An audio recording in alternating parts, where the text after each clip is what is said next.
All right, all right. Welcome everybody to our live cast. We have some really cool stuff to go over today. I have a guest coming on in a little bit, a longtime colleague of mine who has some amazing stuff to share with you on the world of B2B selling. Before we get to that, I want to just update a few news items as I usually do. I'm going to take my glasses off here. I think I can see without them. So it's, of course, obvious to everybody that COVID has caused massive spikes in e-commerce. I just thought it would be fun to share a couple of stats on how much e-commerce has grown as a result of COVID. So what we see this year, I'm going to need my glasses back, actually. Oh, drat. I thought I was going to have that. Let me see if I can fix that so you guys don't have to look at the side of my Google Slides. There we go. I'm learning how to use the live casting platform as we speak, real-time learning. Okay, so look at this. This is each month, the year-over-year increase in online sales in the US. And this is data from Adobe Analytics. And as many of you know, they run Omniture, one of the platforms that a large number of retailers use to do their analytics. So they've got really good data. And what their data shows is that in the month of April, year-over-year increase in e-commerce, 49%. In May and June, it shot up to 78 and 76%. So we're not quite double, but almost, three quarters again, as much as this time a year ago. And obviously that has a major causality with COVID. It dropped a little bit in July to only a 55% year-over-year growth. That's their headline. Online sales growth slows, but I mean, that's like slowing from you're driving your car at 5,000 miles an hour down to only 3,000 miles an hour. It's still pretty damn fast. So obviously massive surges in e-commerce. And of course, there's a number of different categories of that. One of them, though, is certainly the whole curbside pickup, buy online, pick up in the store. So I thought this was an interesting stat. Check this out. The percentage of the top 500 retailers that are offering curbside pickup. In December of last year, just a couple years before COVID, that number was 6.9%. And as of last month, 43.7%. So what is that? 700% increase or something like that. I think I did that in my head, so I can't promise that's exactly right. But and it's funny because how long has the whole idea of buy online, pick up in the store, curbside pickup been a matter that's been discussed? I know I've been in conversations about it for 15 years with different retailers, and of course, some have done it. But obviously, something like COVID comes along, and everyone realizes how quickly they can transform when they really, really have to. So I thought those were some interesting, fun stats that I just thought I'd share with you. And by all means, use the comments. Always very interested to hear how it's impacted your business. If anyone is able to share a percentage growth from your e-commerce or digital properties, would certainly be fascinated to hear that. And or any other observations you have, feel free to drop them in the comments. And as we go through today, by the way, if you have any questions, I'm learning in this live casting format that we have a bit of a delay. So I can't really say do you have any questions and then wait, because there's a 10-second delay anyway. But certainly drop them in the chat if you have any questions, and we will absolutely get to them. So that's my little preamble. But now I'm super excited to introduce a good friend of mine and colleague, Bob Taylor, who will be joining us momentarily. Let me get rid of this slide here. So let me just give you a quick intro to Bob. Bob and I have known each other for, I want to say, close to 20 years. We worked together at Ernst & Young Consulting and Capgemini, where he was leading major engagements at places like General Motors and Carnival Cruise Lines, where I got to work with them. I didn't get to work with him at Carnival. I worked with him at General Motors. I remember he did a project for Carnival Cruise Lines, and he sold the project to help with the customer experience for people cruising on Carnival Cruise Lines. And the whole team working on the project, the first thing they did was take a 1-week cruise on Carnival, to get familiar with it. So man, did I want to be on that project, but Bob did not put me on that project, but I did work with him at General Motors. He's an awesome guy. And subsequent to that, he did amazing things. He's been running digital practices at places like IBM and Ernst & Young. And then he was the chief experience officer for Samsung. So tremendously experienced guy. And the reason I have him on today, as if that wasn't enough, is that he's written this really awesome report about B2B selling. And so I want to ask him to join me. Let me see if I do this right. There he is. It's Bob. Hey, Bob. Hey, Howard. I think we both started at age 15 at Ernst & Young, right? 20 years ago. Right. Well, actually, I was in my 20s. I was pretty young when I started, to be honest. But yeah, well, so happy to have you on today, and I want you to share with everybody the amazing work you've done in looking at how B2B selling has really been transformed by a lot of things, and certainly COVID's been an accelerator, but I know that's not the only component.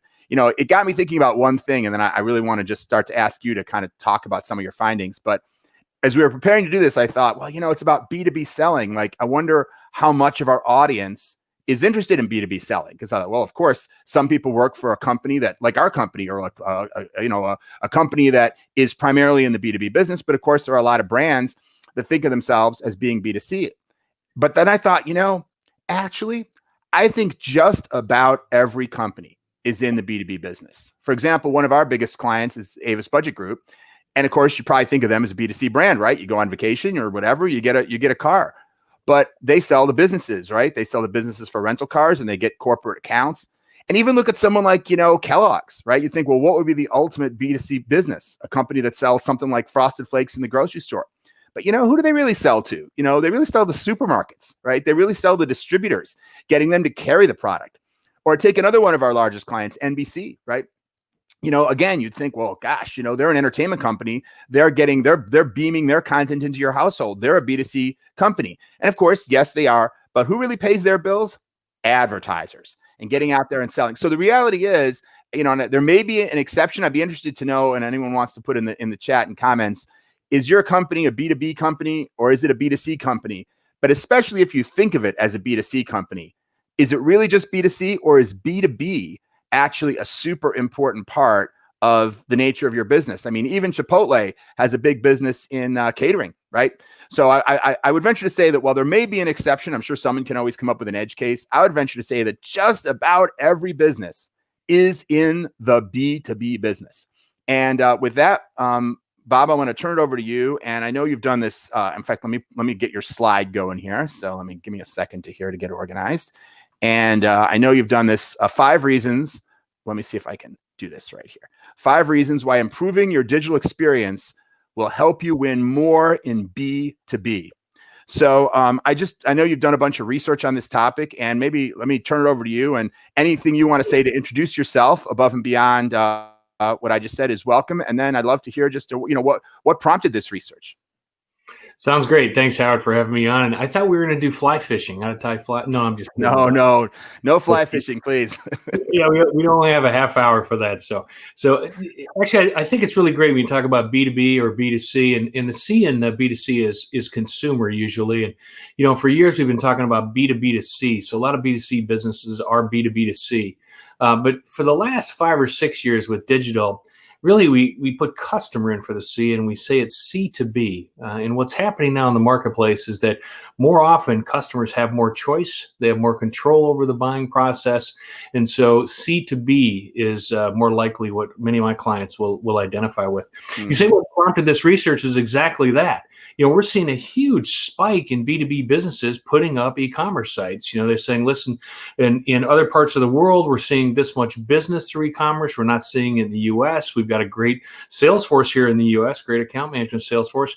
But we need an e-commerce kind of capability to be able to go to direct those folks. And at the same time, we're seeing a lot of B2B buyers who want to do more research on the web, want to really understand where that research is coming. And so, for us, and there's a piece of research that talked about the number one things by Gartner. The number one thing that B2B buyers activities is in fact independent research online. So you have customers who are spending more time online, and you have B2B businesses who are putting out a separate kind of B2B site, and the intersection of those is exactly what this report is all about. If you think about it, though, Howard, a lot of people tell me or ask me, is this part of the new normal, right? Is this just a COVID crutch, or is this something that will stick around? And for me, I don't think this toothpaste is going back in the tube. I feel like that the like a lot of things with COVID, right? That's right. I feel like a lot of the purchasing agents really like looking at, and a lot of the buying decision-making teams really like learning about the topic, want to see, and you see incredibly rich experiences all over the place in terms of what's online that they can look at and see, really understand how they're helping the business, really understand the levers on how to buy. So I think that this is going to go on after COVID. And I feel like that today, many businesses are just standing up an e-commerce site saying, go after it, and not giving enough thought into how does it help and integrate with the sales force. Mm-hmm. Mm-hmm. And how significant of a change you think this is? I mean, is this like a big transformation, or is this just a minor tweak to what companies need to think about? It's a huge transformation. I can't tell you how many times you look at consumer research and you see that their expectations, customer expectations, are not set by a competitive app. It's set by the latest app that came out. And that's what we see here. We see the Sunday lifestyle apps are bleeding into the Monday work apps. And so the purchasing agents have expectations that these e-commerce sites should have the same capabilities as their consumer apps. And Gartner, as a matter of fact, just put out another piece of research. I don't know if you have that chart as well, that they looked at just B2B buyers. And they asked B2B buyers, on your last purchase, so not something 10 years ago, but on the last purchase, how did you find that purchase? What was the experience? And this is a very interesting stat. Now, this is part of the good to great. Look in the mirror, right? Is your B2B experience something that makes it simple and easy to engage with, or, as 77% of buyers stated, very complex or difficult? Now, one of the things about this stat is that's the last thing that you bought, right? With 77%, very complex. What about the things you didn't buy that you bailed out on? So how many sales didn't we capitalize on it? Didn't we look at it? How many sales did we lose because we had a very complex or difficult buying process? Yeah, absolutely. Absolutely. And I wonder how many companies don't realize I wonder how many of these companies are feeling like, actually, I think my site's pretty good and their customers are in pain, or do you think most companies that are in this situation are well aware of it? I feel like that people know, they get feedback from customers. Sometimes there's bigger fires than the one or two, customers that come in and say, you could really improve this. They know they have bigger problems, bigger fires in front of them. So they kind of get their attention divided and go work on those things. But I got to tell you, the way we do research, I have not done a research project in years where we didn't come back with a nugget where the client said, oh, wow, that's what they're thinking. That's how they should look at that. And it makes a difference really understanding the problem you're trying to solve and what the job to be done is for the customer. Absolutely. And, we hear all the time in the research, some that you and I do together and some we've done independently, where consumers' expectations are no different from B2B. In fact, they're higher, right? I hear all the time things from consumers, things like, if Amazon can give me all this tracking information about a $5 book, why is it that if I buy, $100,000 medical device, they can't do better? It shouldn't be worse. It should be better, right? For such a large purchase. B2B purchases, not always, but usually, are larger than consumer purchases. So those expectations tend to be even higher. But of course, so many B2B customer experiences aren't yet as advanced. Well, certainly as the best. That's the other thing is, nobody gets measured against the average, right? Everyone gets measured against Amazon, Uber, Google, the companies that are doing the best, that are investing the most. It's not hard once the consumer's expectations are raised, it's like they stay there forever, and anyone who's not meeting them is in the doghouse. Well, one of the things I've noticed at companies is very often there's just so much to do. I sympathize with someone who, say, comes into a company and they look around and they're like, oh man, this is a mess. And like, where do I even start?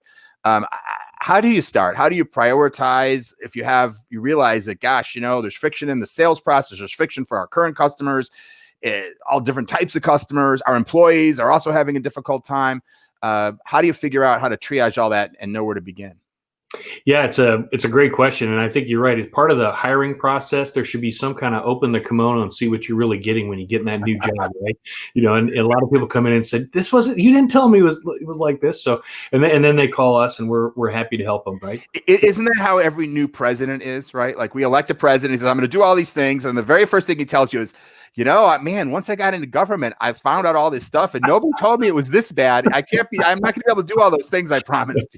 I feel like no matter what party it is, that's the first thing they tell you. They reset their expectations. Mostly they didn't know. That's right. I inherited this. It's hilarious. Yeah. It's so, for different spaces, if it's customer service, you might look at a different set of criteria. If it's a supply chain, you might look at a different set of experience. But for B2B here, there's really three things you want to triangulate on. One is, how big is the impact of the friction point? So if it's something that's minor, it's not gonna, it may cuts out one sale, only happens to 1% of the segment. But if it's something that's major, that keeps you from getting getting into the consideration set, so you got a whole swath of customers that won't even consider you. That's one thing to triangulate with. For how big is it? How big is the impact? Second thing is, there's a lot of things during the sales process today that the customer needs and we'll build for the customer, but we don't give the sales force. And so there's a lot of things that can do double duty here. If we there's configurators and pricing tools, there's sales engagement tools with content.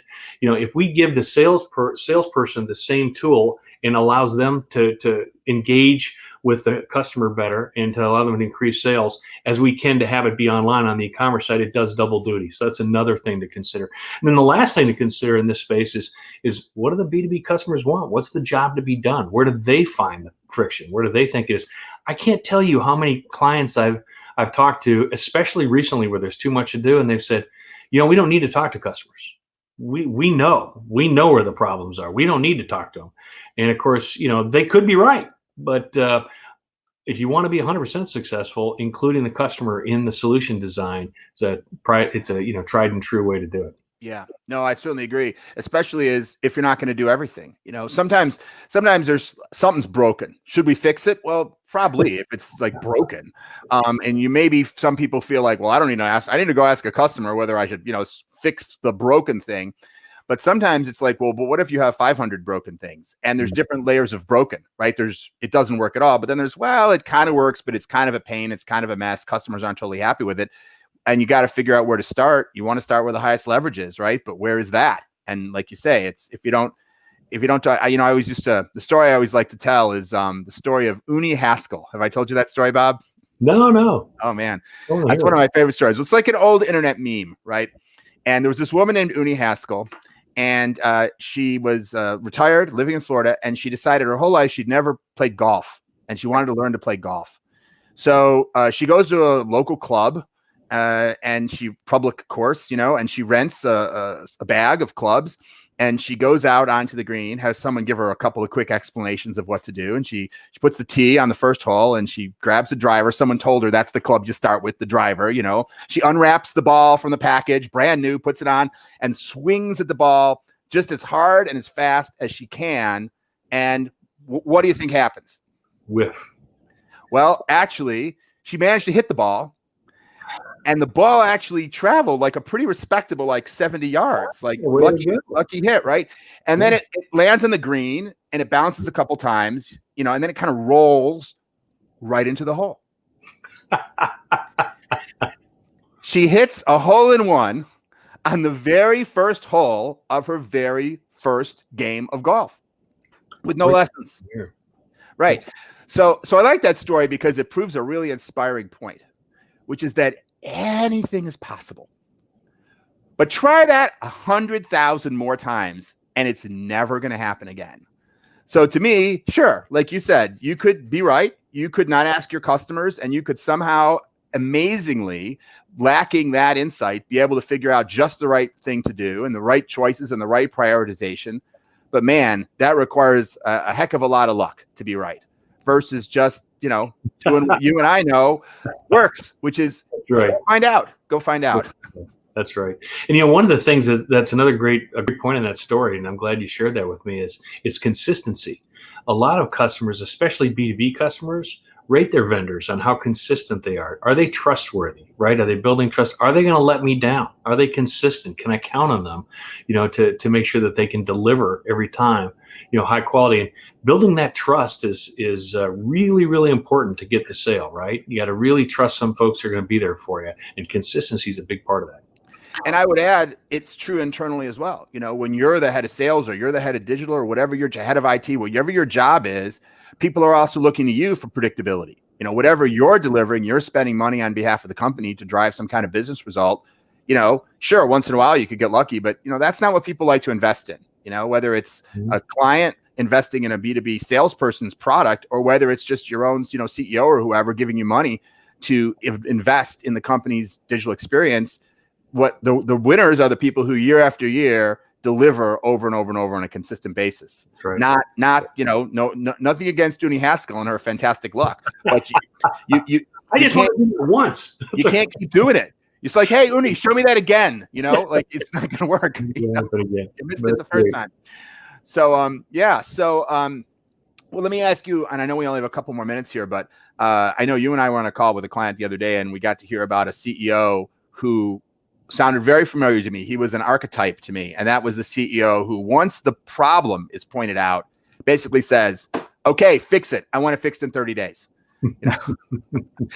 So some of these situations where folks look at their B2B situation or B2B selling or B2B customer experience, and they have all these challenges like you showed in the Gartner graph, is there a way to invest enough and just throw it all out and redo it, just get it done, like a quickie, maybe not 30 days, but is there a silver bullet quick fix, or is everything inevitably a long, slow slog? There are some things that are silver bullets and quick fixes, but there's not enough of them. And especially with the sales force, we hire great salespeople to make change in people's behaviors, right? To make change in customers' behavior, to select a product and to buy that product. And if we get them focused on something inside that didn't work, it's really difficult to get adoption to go again. And so, for us, we always say go through the process, right? And it will turn out those low-hanging fruit that you thought from initially. It will guarantee that, and you'll be able to go ahead and do that. But if anything was a mistake in that list, you won't have to go back and have the adoption issues. Second thing about speed is that usually what people cut out is research. They say, well, we know what we're going to do. Let's go ahead and do it, and then when you get it to market, you're saying, oh, gosh, this is just an MVP. Now I've got to throw this out and completely rechange it. Whereas if you include the customers and their job to be done up front, you're much more likely to get it done. And the last part of this is that it is faster to have somebody who's dedicated to do this. If you have an organization, you got a million things to do and their day job is something else, but this is something we need to do in order to make the business run better. Getting some help from a partner like us is a great way to do it, because we're good at it. It's our core competency, and this is our day job. Reminds me of a story of Picasso. He's sitting on a restaurant, and a customer comes up, and I don't know if this is true. I've got this secondhand from one of my clients, so maybe spreading rumors here. But the customer walked up to Picasso and said, "Can you give me a sketch on that napkin there?" And he said, "Sure." And Picasso sketched the napkin. Said, "How much do you want to charge?" And they said, $100,000. He said, "Well, it took you 30 seconds." He says, "No, it's taken me 91 years, to be able to do it that fast, right?" And so sometimes getting a partner who's done it a bunch of times, it is faster at the end of the day, and you get a higher quality job than doing it yourself. That Picasso, I mean, he did know how to draw, but he was one hell of a marketer, I'll tell you. That's great. Yeah. Go ahead. Well, I was just going to say there's a couple other things here, and I know that people can get online and hit the URL. Maybe you know which one it is. Yeah. Get the report itself. There you go. From.agency/B2B innovations. Yep, and download the full report. There's a couple more graphs in there. There's also a couple of case studies around particular problems, people trying to get financing, trying to understand what the KPIs and metrics are. Those are on there as well. Great. Now, before we close out, though, I know we promised people kind of like the 5 reasons that you need to invest in B2B or digital experience. We've talked about a lot of different reasons, but can you just recap for us and maybe we didn't cover every one of them. I'm not sure. What are the 5 reasons? So the first one is that everybody is focused on digital these days. There's a lot of money, a lot of investment. As a matter of fact, I don't know, one of those slides from I don't know if you've got it there where it talks about marketing. The number one challenge for them is innovation of new experiences.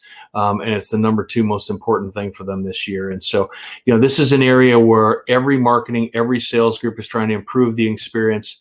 And nope, not that slide. It'd be the one where we got the 5 on 5 on each side. And so this is an area where your competitors are raising the bar.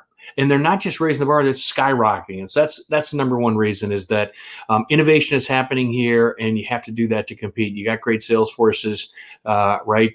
Number one priority is innovating, and number two challenge is innovating, right?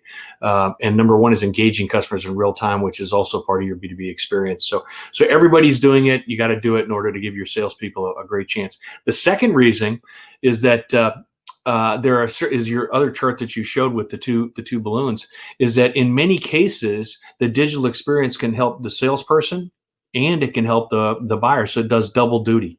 And it's a way to get right. You get buyer enablement as well as sales efficiency, and those things, calculators, content that allows you to visualize what the future is, tools that allow them to build a business case or understand how to get it through their system. Any of the kind of consulting around building the solution that's in that hybrid center does double duty, and that's a great way to win more and get better mileage out of the projects.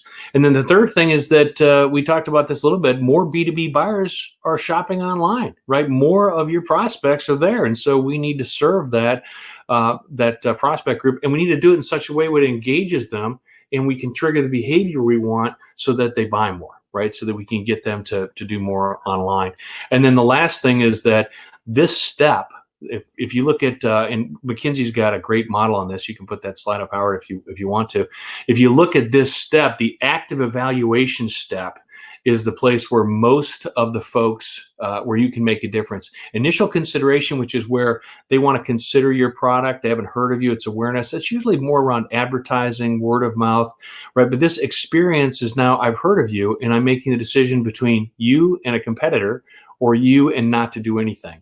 And so it's a large segment gets in here. And so it's, one of my mentors used to tell me, fish where there's fish, right? So this is a place where you can, see, I did work a little fishing in there, Howard. This is a place where you can make hay. Yeah. And I wonder how different or similar this is to some of the more considered B2C purchases. If you think about someone today buying a car or a home, do you think that's fundamentally the same type of situation, or do you see it? What are the differences between that B2B decision process, if any, or is it similar? It depends on the perspective that you look at. Google will tell you there's a ZMOT, a zero moment of truth. And so you don't get in that consideration set unless you're advertising online. People start it digitally. Some people really, to get in the consideration set, they don't trust any of the reviews. They don't trust us. They trust people like them. And so, you've got to go that way to get there. But in the B2B business, it's funny. I had a client the other day just tell me that the CEO is getting involved in this. This is, a $500,000 kind of thing. And you see more and more focus, more and more light shined on the decision that people are making in order to buy or not, and what to buy. And so they need more information, and they're shopping online to be able to get it. I understand from one of the things that I we're unfortunately, I think we're losing you. Oh, sorry about that. You got me back? All right. Well, I don't know for sure if it's my connection, but unfortunately, I think we might be lost Bob there. You were a little bit robotic during that last bit there, Bob. But fortunately, the important thing is at least we got the 5 things out, so that's great. Well, we may have lost Howard. I don't know if I think we did lose Howard. I was going to say I could hear you fine. So that's right. Well, the number three reason was done right. Digital transformation gives you significant sales efficiency. So those are the 5 reasons. Everybody's doing it. Innovation gets you double duty. 3rd, right, it gets you sales efficiency. 4, this is where the B2B buyers are doing. And 5, active evaluation is the largest part of the funnel that you can go after. So those are the 5 things. And Howard, you're back. Yes, maybe it was me. I heard you sounding all distorted, and then all of a sudden I was gone. So who knows? Well, this is the world we live in right now, right? All of a sudden, can you imagine if? Did you ever see that video on YouTube where it's like a conference call, but they're in person? Can you imagine like sitting in a room and all of a sudden you start to flicker and sound all robotic? Well, this is our new normal. Well, thank you, Bob. Really, really appreciate. Really, just interesting conversation. I do want to reiterate. that everyone should check out. Oh, I thought I was going to show the thing. No, I guess it's not sharing. Doesn't matter. That everyone should check out Bob's report. Really interesting stuff. And unfortunately, we're not able to get to all the great detail that's in that report in this live cast. So there's much more in there. And of course, all the charts and graphs. And man, if it were me, I'd grab it and I'd steal some of those charts and graphs and I put them in my own PowerPoints when I was presenting my executives or whoever else you deal with on a day-to-day basis. Because I think there's some really, really important data in there. All about reuse. That's not stealing. There you go. Right. Exactly. With respecting copyright, of course. That's and but check that out at from.agency/B2B innovations. We'll email that right to you. And thank you all so much for joining the live cast. We will be back with you on Wednesdays. We are trying to standardize here on a schedule of Mondays at 1 p.m. Eastern and Wednesdays at 10 a.m. Eastern. So I have another great guest on Wednesday. We will post on LinkedIn with a little more detail about who he is and why he is so great. I mean, to be honest, not as great as Bob, but what can you do? Better. No, he's awesome too, in a very different way. And we will post information about that the day before. And I hope you can join us on Wednesday at 10 a.m. Eastern and every Monday at 1, Wednesdays at 10. And thanks, everybody. See you all soon. Howard. Bye-bye. Bye.